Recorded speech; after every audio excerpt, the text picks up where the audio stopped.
I'm taking the inspirational reading from The Heart of God.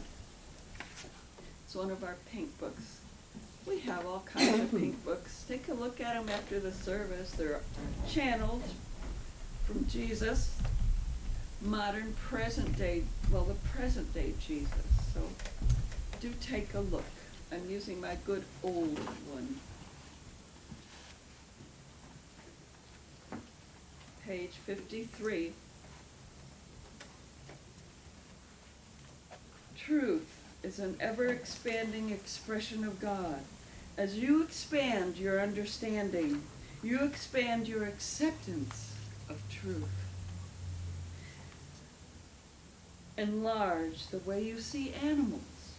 A truth about them is that they shimmer with God's light. They too house God's living fire called life. All life vibrates with the passion of God. And as you recognize and acknowledge this, you are accepting more truth into your heart. Seek the truth in every situation, in every relationship, in every thought. The truth is everywhere. Appreciate the truth, for the truth is at all levels. Today, a leader, a teacher, speaker, an individual who is creative, shares her creativity with us, and designing the bulletins, and in so many ways, technologically, she's speaking today on transform our minds, transform our lives. So let's welcome leader, teacher, inner Christ counselor, Jennifer Allen-Prather, our wonderful guest speaker. Let me take all the junk away. Thank you. All this stuff, and that's yours, right? Water.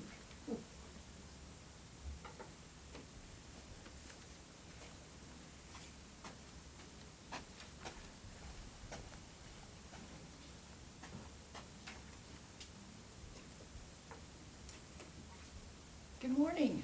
Good morning. Morning. Marie. It's so nice to see you here. Your brightness, your lightness shines through.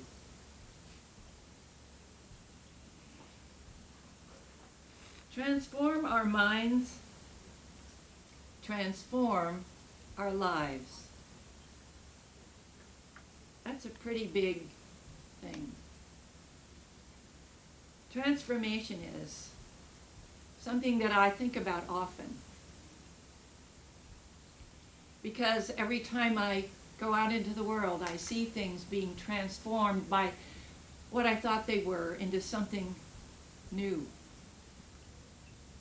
Like flowers in the spring, and the trees that were dead, so-called dead in the winter, have bright new shiny green leaves.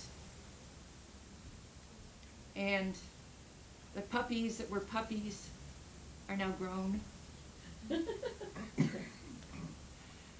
A lot changes.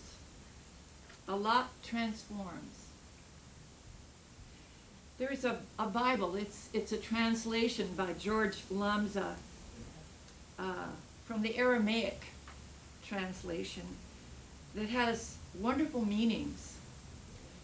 And the George Lamza Bible for Romans 12, verse 2 states, "Be ye transformed by the renewing of your minds, that you may discern what is that good and acceptable and perfect will of God." There's a lot in that. That perfect will of God. That perfect will of God is for good through us, for we are part of that perfect will of God. And you know, I've decided to dissect the word transform. I went to the Oxford Languages, and the first part of transform is trans, which means across or beyond or through or surpassing into another state or place. Just that little word says a lot. And from the Webster Dictionary, transform, so the form, to change the outward form or appearance of that form, or to change in character or condition, or to convert. Convert. We've all seen those little toys that are called Transformers. You know, they transform. Somebody had a great idea. They transform from a truck into this big monster. And then they go back to a truck. That's a real idea of a transformation. Somebody had a great idea.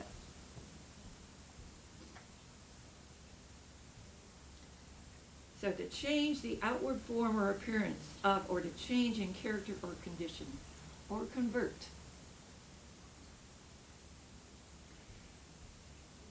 Ernest Holmes, who is a famous metaphysician, author, and very wise person, wrote several treaties, and they're all included in this book called 365 Science of Mind, A Year of Daily Wisdom from Ernest Holmes. And Ernest Holmes states on page 99, whatever the mind holds to and firmly believes in, forms a new pattern of thought within its creative mold. As whatever thought is held in the mind tends to take outward form in new creations. In other words, thoughts are things. And however quickly they manifest, they can manifest immediately. We can hear sad news and start crying immediately. And it could be fake news. Usually is. Or we can hear really great stuff like a new baby is born in the family and start being joyful. So it's something that we have control over, isn't it? Whatever thought is held in the mind tends to take outward form in new creations. Somebody who creates pottery can tell you that in a minute. Mm-hmm. Thank you, Ernest. I remember watching a movie entitled The Elephant Man. Has anybody seen that? Yes. That was in 1980. Yike. 1980, yeah. Believe it or not. A few years ago. With the lead character played by the actor John Hurt. I believe he is a man of British descent. Yes. He played the real-life John Merrick, who was born with a congenital disorder which disfigured him greatly. And he was made to make a living by showing himself in a circus freak show. That's how he made a living. They put him in a cage, half naked, and people threw things at him, food and other things, called him terrible names, treated him as if he were not human, because he looked like a, quote, monster, unquote, just by the way he was born. And this neurosurgeon, I believe it was Dr. Frederick Treves, was interested in this freak so-called, and decided to study him and take him into his home and see if he could help him in some way.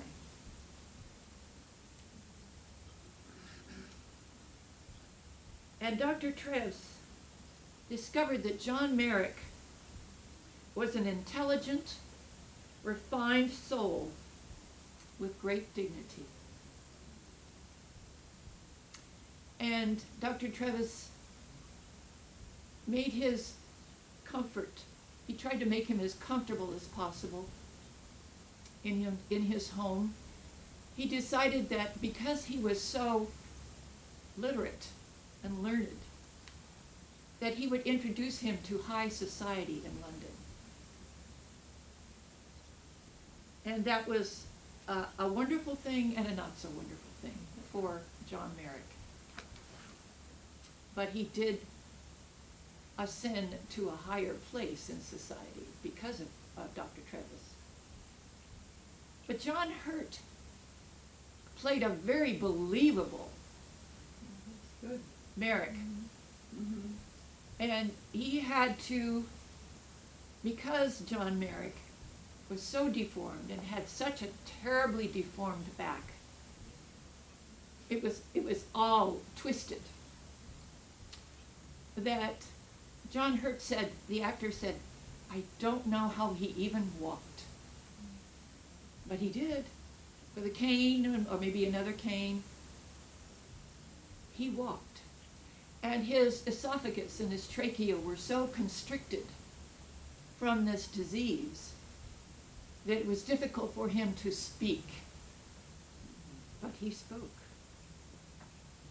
He did speak in a labored way. And John Hurt mimicked what he believed that Merrick would, how he would sound, and moved the way he thought Merrick would move. He actually became John Merrick. He transformed himself physically, emotionally, spiritually into John Merrick. He said it was one of the best roles he's ever played when he was interviewed. So things are not what they seem to be, are they? They're not what they seem to be. That's why here at the Teaching of the Inner Christ, when we do a healing for someone, we heal for the appearance of whatever the difficulty may be. We don't say, we're going to heal you of cancer. No, we don't heal anybody. God, through us, does the healing by acknowledging that it's only an appearance, for things are not what they seem to be.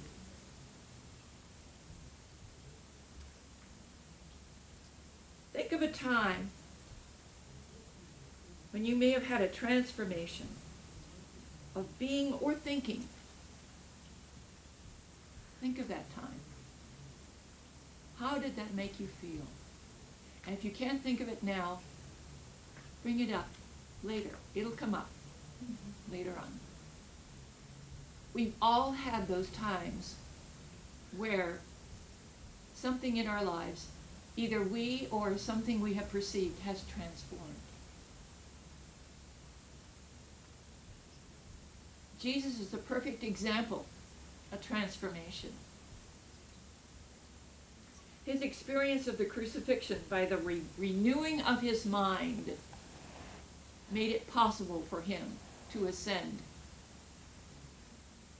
He knew that he was the Christ, and he was inhabiting a physical mind-body created by mind, but that things are not what they seem to be. He knew that.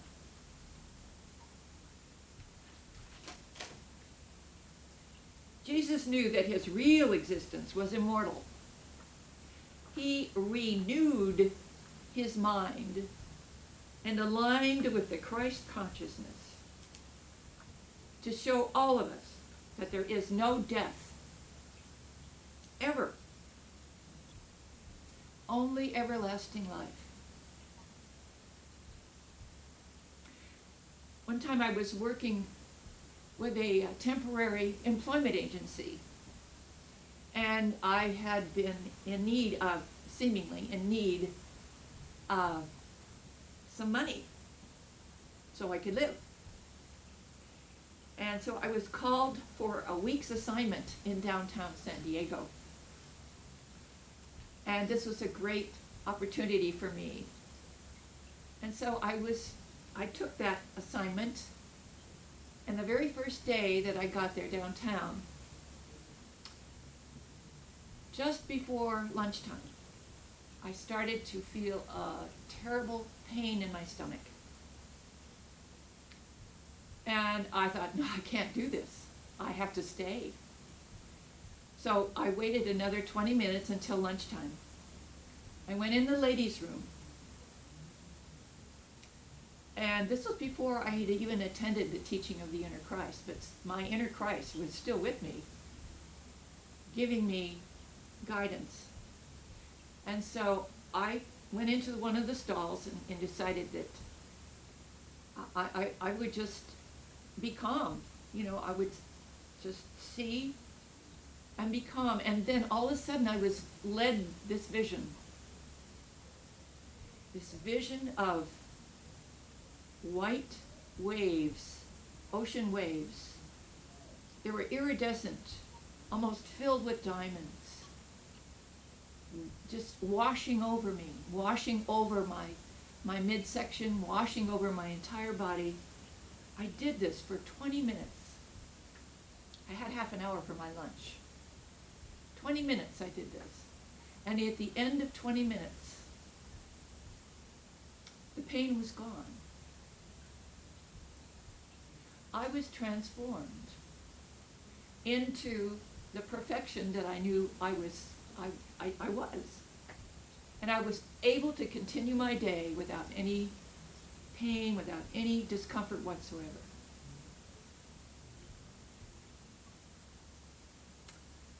We have a book entitled Being a Christ, Inner Sensitivity, Intuitional Training Course by Ann P. Meyer and Peter V. Meyer, our co-founders of the Teaching of the Inner Christ. This book is our textbook for our basic course, Inner Sensitivity.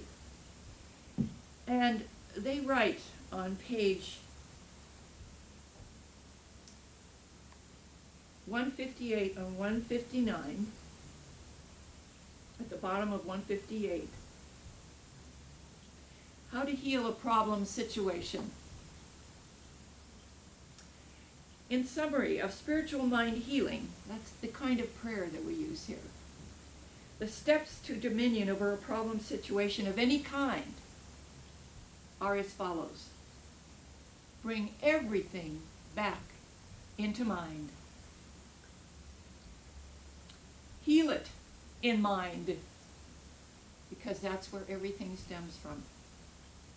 And accept the manifestation of the healing in the situation. So I was led to heal in my mind, to visualize and accept my manifestation of the healing.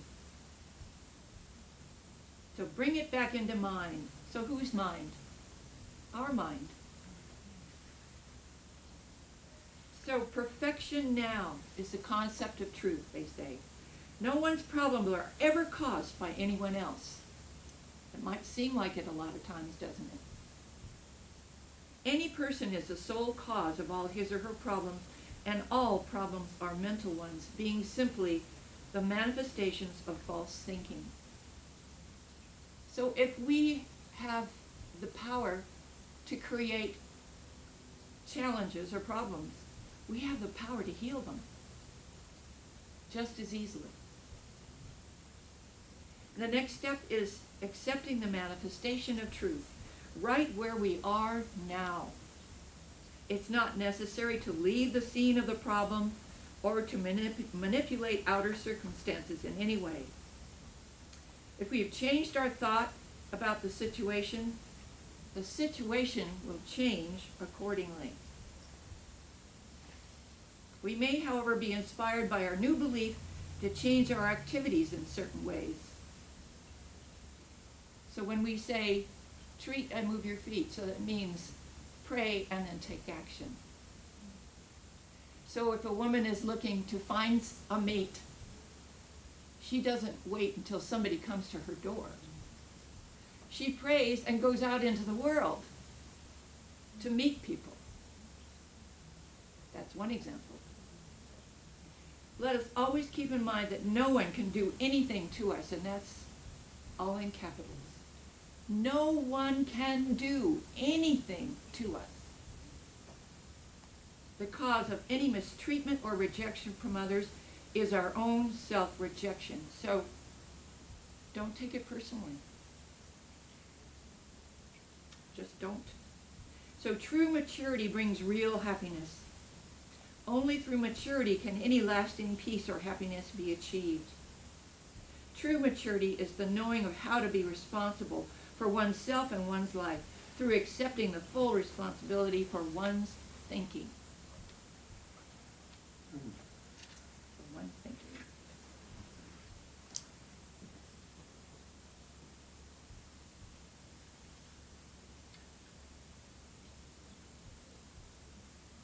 God has given us free will on our journey of growth. Let's transform our lives minute by minute, day by day, by choosing to transform our thoughts and therefore transform our lives, because things are not what they seem to be. Thank you for your time.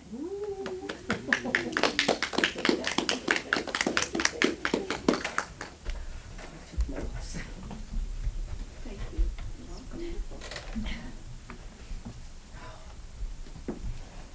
Thank you so much. Thank you so much. And we are grateful. Oh, to demonstrate our gratefulness, we can go into the offering of tithes and gifts to TIC. And